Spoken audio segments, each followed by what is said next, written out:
속에 담긴 진리를 계시하시는 하나님은 오늘 겁쟁이들이 아닌 용감한 제자들로 바뀐 모습을 우리에게 보여줍니다. 그들은 알았습니다. 그들은 보고 있습니다. 그들은 느끼고 있기 때문에 그렇습니다. 임마누엘의 하나님을 누리며 살아가는 사람들, 그들은 하나도 두려워하지 아니할 수 있는 것입니다. 흔들림이 없습니다. 그리고 자기의 사명의 삶을 통해서 증인의 역할을 하고 있는 것을 볼 수가 있습니다.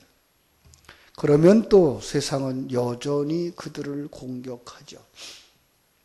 세상의 사상, 세상의 철학, 세상의 관점은 이렇게 하나님을 알고 하나님과 함께 영생의 삶을 누리는 사람들을 공격한다는 거예요. 그렇습니다. 여기서는 그걸 갖다가 제사장, 성돈 맡은 자, 사두개인이라고 말하고 있어요. 대표적으로 우리가 사두개인을 볼 수가 있는데요.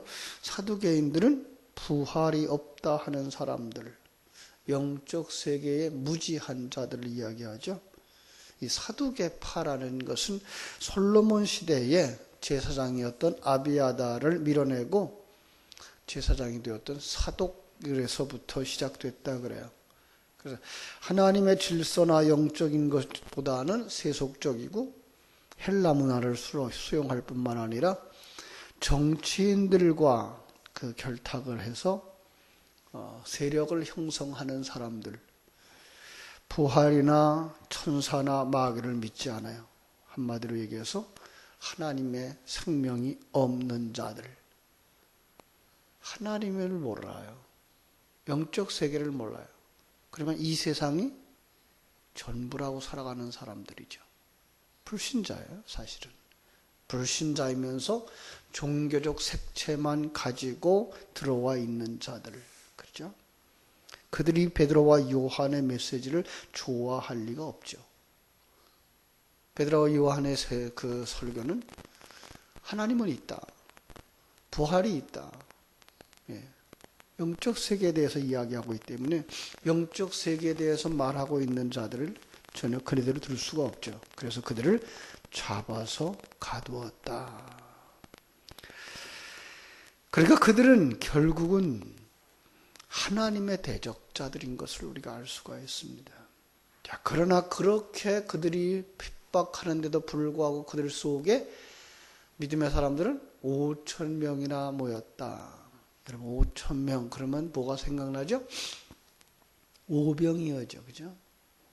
그러니까 오병이어에 똑같이 떡이 떨어지는 거예요. 만나로 앞에서 요한복음이나 복음서에서 이제 오병이어로 배불리 먹었던 사람들이 5,000명. 그러나 그들이 요한복음을 보면 예수가 생명의 떡인 것을 그들에게 가르쳐주자 그들은 어렵다고 얘기하고 다 떠난 사람들. 그런데 여기서는 떠나는 게 아니라 예수님의 제자들이 되어지고 믿음의 사람들이 되어지는 이런 변화. 그 중간에 뭐가 있어요? 예수의 십자가. 예수와 함께 죽고 예수와 함께 사는 이러한 사람들로 바뀌어졌다라고 하는 것입니다. 하나님은 여전히 일하신다라는 거 보여주는 거죠. 이제 5절로 7절에서 그들이 이렇게 말하죠. 너희가 무슨 권세와 누구의 이름으로 이 일을 행하느냐? 여기에서 이제 제자들의 그 담대한 모습을 볼 수가 있습니다. 전에는 두려워서 도망치고 예수를 부인하던 그런 사람들과 대조를 하고 있는 거죠. 그들은 오히려 그 기회를 선용해서 복음을 증거하는 이런 증인들의 역할을 볼 수 있습니다. 전에도 이제 마태복음 10장 18절로 20절에서 보면 주님이 그렇게 말씀하시죠. 또 너희가 나로 말미암아 총독들과 임금들 앞에 끌려가리니 이는 그들과 이방인들에게 증거가 되게 하려 하심이라. 분명히 우리 주님은 아셨습니다. 너희들이 복음 들고 나가면 하늘 세계를 이야기하고 영적 세계를 이야기하고 바른 신앙을 이야기하면 세상은 이걸 갖다 뭐라 그래요? 임금들과 총독들, 이방인들, 그들은 너희들을 가둘 거다, 잡아갈 거다. 그때에 끌려갈 때라도 너희는 두려워하지 마라. 너희를 넘겨줄 때에 어떻게 또는 무엇을 말할까 염려하지도 마라. 그때에 너희에게 할 말을 주시리니, 말하는 이는 너희가 아니라 너희 속에 말씀하시는 이곳 너희 한 아버지의 성령이시니라. 그러니까 이 생명을 가진 사람들, 하나님의 관점을 가지고 하나님의 이 역사를 주장하고 계신다는 사실과 하나님이 이런 사건과 이런 사람과 이런 아픔 속에서 나를 만들고 계시다는 사실을 믿는 사람은 어떤 상황에 돌아가도 그 상황을 통하여서 하나님이 무엇을 하려고 하시는지가 보여지고 그 속에서 마땅히 자기가 선언해야 될 것이 무엇인지, 증거해야 될 것이 무엇인지 알게 하신다 이 말이에요. 이건 이 제자들에게만 국한된 메시지가 아니에요. 모든 성도들을 다 그렇다는 거예요. 여러분들 속에 이 하나님의 관점이, 하나님의 생명이 있고 하나님이 여러분들을 선용하신다고 하는 그 막 확신이 있으면 하나님이 여러분들을 어디로 이끌든지, 세상이 여러분들을 어디로 끌고 가든지 두려워할 이유가 하나도 없다는 거예요. 바로 여기 베드로와 요한이 그런 상황에 있는 것을 우리가 볼 수가 있습니다. 이제 8절로 12절에 보면은 이제 베드로가 성령이 충만해서 이제 백성의 관리들과 장로들 앞에 나섰어요. 그죠? 관리들과, 백성의 관리들과 장로들아, 만일 병자에 행한 착한 일에 대하여, 잘 보세요. 이 착한 일, 이건 뭐예요? 병자, 안전병이를 일으킨 거죠. 그런데 이런 말을 써요. 이 사람이 어떻게 구원을 받았느냐고 오늘 우리에게 질문한다면, 예. 병 고침을 받았는 것을 어떻게 바꿔나요? 구원을 받았다라고 말하고 있어요. 그 메시지를 우리에게 주는 거예요. 병자를 고친 그 병자로 국한된 것이 아니고 지금 이것을 통해서 우리에게 영적인 메시지 뭐예요? 우리가 안진병이었는데 우리가 이제 구원받은 자가 되었다. 우리가 땅에 속한 자요, 하나님을 보지 못하는 자들이었는데 바로 이제 예수 그리스도로 말미암아 우리가 하나님을 보는 자들, 구원받은 자들이 된 것, 이러는 거예요. 그렇죠? 그것에 대해서 우리에게 질문을 한다면 10절, 너희와 모든 이스라엘 백성들은 알라. 네. 이 확신을 가진 자의 자세, 증거를 가진 자의 당당함, 역사의 시작부터 마지막까지, 내 인생의 시작부터 마지막까지를 꿰뚫어 보고 있는 하나님의 안목을 가졌기 때문에 오는 그 여유, 여기서 우리는 볼 수가 있습니다. 그렇습니다. 어떤 이제 그 청렴한 정치인이 선거운동을 하는데 상대방에서 나온 그 후보가 그 정치인에 대해서 악의가 가득 찬 비난을 퍼부어요. 어느 날 이제 그 방송사에 인터뷰를 해요. 상대방이 당신에 대해서 이렇게 비난을 하고 있는데 알고 있는가? 그리고 어떻게 대처하고 있는가? 물어보자 그가 이런 대답을 해요. 내가 어렸을 때에 우리 집에 늙은 개를 한 마리 키웠어. 그런데 그 개는 둥근 보름달만 떠오르면 달을 향해서 밤새도록 지저댔어. 나는 잠을 설치기가 일쑤였지.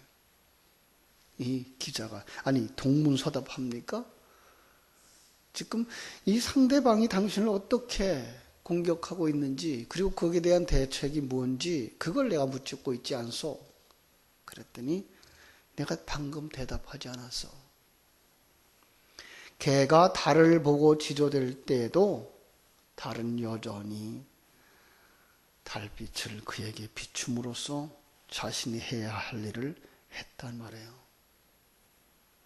나는 누가 나를 비난한다고 하더라도 개의치 않고 달과 같이 조용히 묵묵히 내가 해야 할 일을 할 것이요. 이렇게 대답을 한 거죠. 그렇습니다. 가끔 우리 이제 성도님들과 또 우리 장로님들과 만나서 이야기를 하면서 제가 듣는 교훈입니다. 이런 분들이 있어서 저는 참 힘을 얻고 묵묵히 나의 일을 해나가고자 하는데, 5세기에 로마의 정치가며 위대한 그 사상가였던 보에티우스라고 하는 사람도 이런 얘기를 했어요. 용감하고 의연한 사람만이 환경을 이길 수 있다. 만용이 아닌 진정한 용기를 지닌 자는 실패를 한탄하지 않고 오히려 그 실패를 발판으로 삼아서 그 위에 서게 된다. 위로부터 오는 교훈을 받게 된다. 그렇습니다. 우리는 여기서 요한과 베드로가 기세등등한 유대의 관원들 앞에 서서 하늘 생명을 가진 자의 당당함을 보여주고 있는 것 발견할 수가 있습니다. 자, 베드로가 이렇게 얘기합니다. 너희와 모든 이스라엘 백성들은 알라. 지금 모르고 있다는 거죠. 모르면 뭐 한다고요? 진리를 전하는 자들에 대하여, 하나님의 존재가 있다고 말하는 자들에 대하여, 우리는 그 나라를 위하여 준비해야 된다고 말하고 있는 이들을 향하여서 대적하고 공격하고 잡아다가 옥에 가둘 수도 있다라는 거예요. 세상 속에서는. 그러나 하나님이 함께 하심을 믿는 사람들은 감옥에 갇혀도 두려워하지 아니하며 비난을 받아도 두려워하지 않는다는 거예요. 왜요? 이 모든 것을 합력하여 선을 이루시는 하나님을 바라다보고 있으며, 참새 2마리가 한 아스라엘에 팔린다고 할지라도 하나님이 허락하지 아니하시면 그 중에 하나도 땅에 떨어지는 경우가 없다는 사실을 믿기 때문에, 여러분, 이러한 믿음이 여러분 속에 있기를 주님의 이름으로 축원합니다. 너희와 모든 이스라엘 백성들은 알라. 너희가 십자가에 못 박고 하나님이 죽은 자 가운데서 살리신 나사렛 예수 그리스도의 이름으로 이 사람이 건강하게 되어 너희 앞에 섰느니라. 이 건강하게 되어라는 말도 그냥 육신적 건강만이 아니라 영적인 생명을 가진 자를 의미하는 것이죠. 그러면서 그에게 이 생명을 주신 예수를 뭐라고 하죠? 너희 건축자들의 버린 돌로서 모퉁이의 머릿돌이 되었느니라. 모퉁이의 머릿돌, 이 돌은 이제 사람이 뜨지 아니한 돌, 반석 이런 의미죠. 하나님의 돌이에요. 자연석이에요. 놀라운 것은 제단을 쌓을 때에 다듬은 돌로 하지 않아요. 다듬지 아니한 돌로 제단을 쌓게 되어져 있고요. 그것이 어떻게 돼요? 그것이 성전의 모퉁이 돌이에요. 그런데 사람들은 그걸 갖다가 모퉁이 돌로 쓰지를 않아요. 그리고 자기들이 만든 벽돌을 갖다가 신전을 쌓아요. 자기들이 생각한 규격에 맞는 대로 갖다가 쓰는 거예요. 다듬고 만들고 해서. 이것이 바로 신전과 성전의 차이예요. 사람들은 자기를 부인하고 자기 십자가를 지고 가라고 하는 이 돌을 내버리는 거죠. 그런데 하나님은 그를 갖다 기초석으로 삼고 그와 똑같은 돌들을 쌓아서, 누구예요? 작은 예수들, 성도들이에요.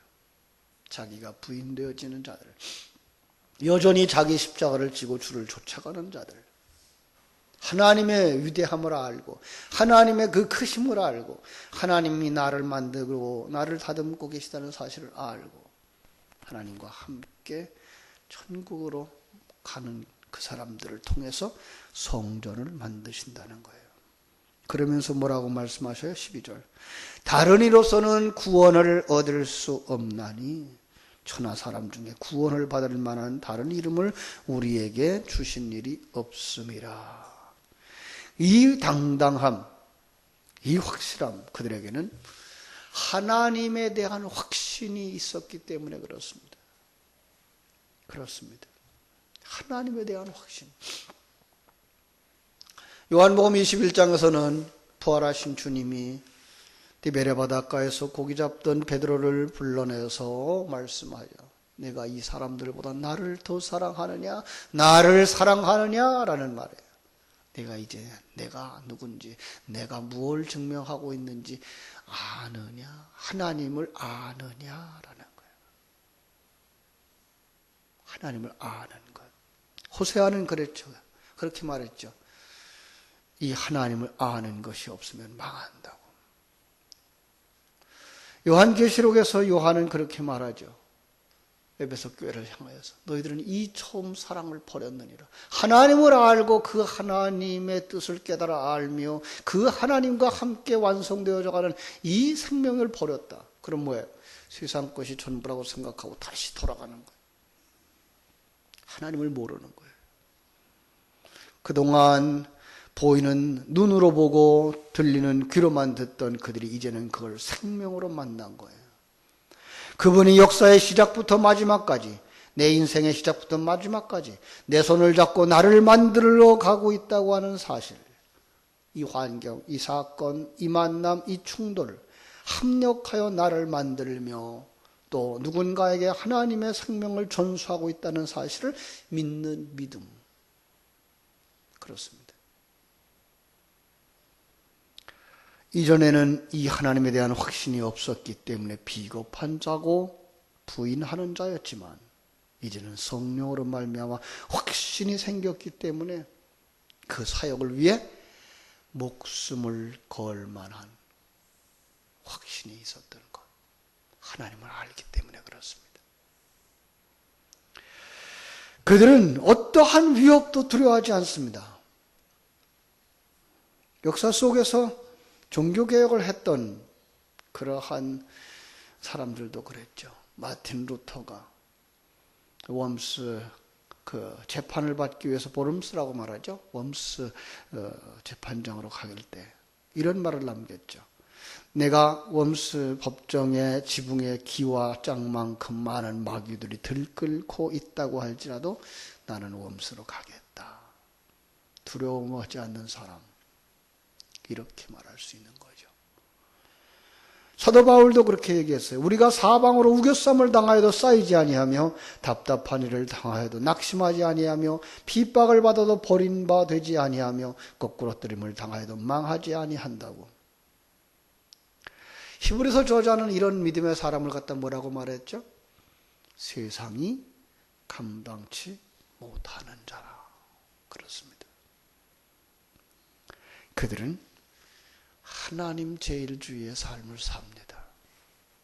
베드로와 요한이 교권주의자들의 위협하는 말 듣던 다음에 오늘 본문을 넘어가서 19절에 보면 이렇게 말씀하고 있어요.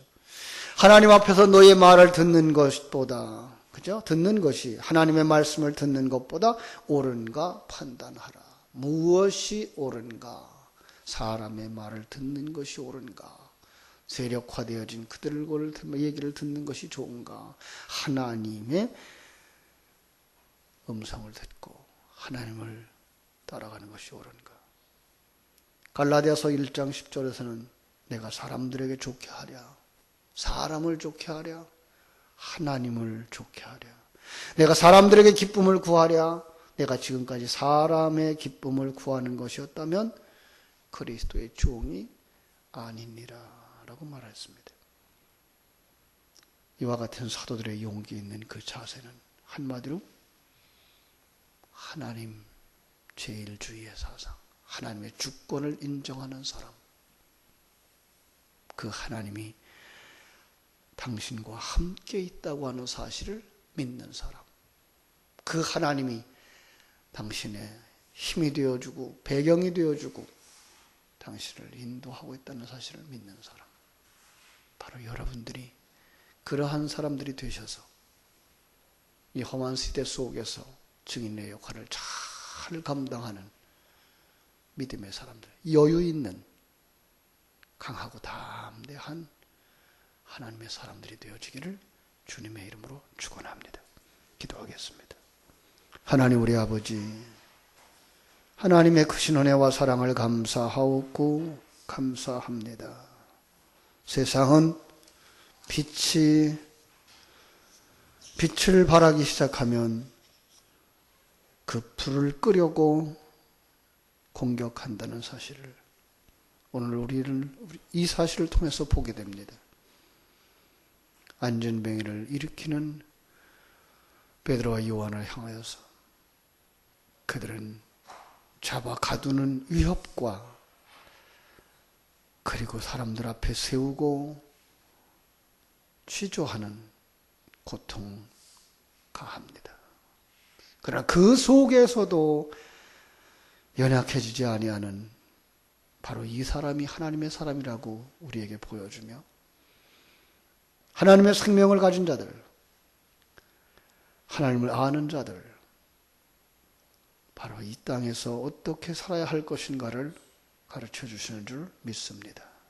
아버지 하나님이여, 저희들에게도 이와 같은 확신을 가지고 담대함을 가지고 하나님이 함께 하셔서 당신을 그 자리에 세웠다는 사실을 기억하게 하시며 은혜로 말미암아 주어진 사명을 감당하고 증인의 역할을 감당하는 놀라운 은혜를 덧입은 자들의 삶이 있게 하여 주시옵소서.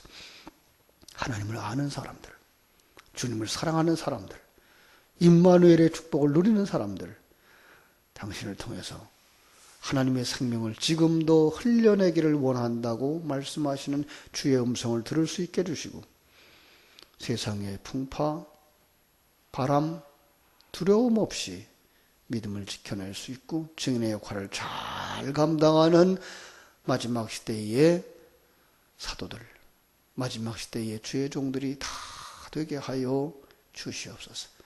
주께서 이 새벽을 깨우는 모든 성도들 속에 하늘 생명으로 충만히 채워주시고 눈을 더 밝게 해주셔서 하나님이 우리와 함께하고 계신 사실과 하나님이 이렇게 일하시고 계시다는 사실을 인정하며 옛사람을 벗어버리는 날 우리는 영원한 천국으로 들어갈 것을 소망하며 사명에 충실한 삶을 살도록 우리에게 힘주시기를 간절히 소원하며 우리 구주 예수님의 이름으로 기도하옵나이다. 아멘. 하늘에 계신 우리 아버지여, 이름이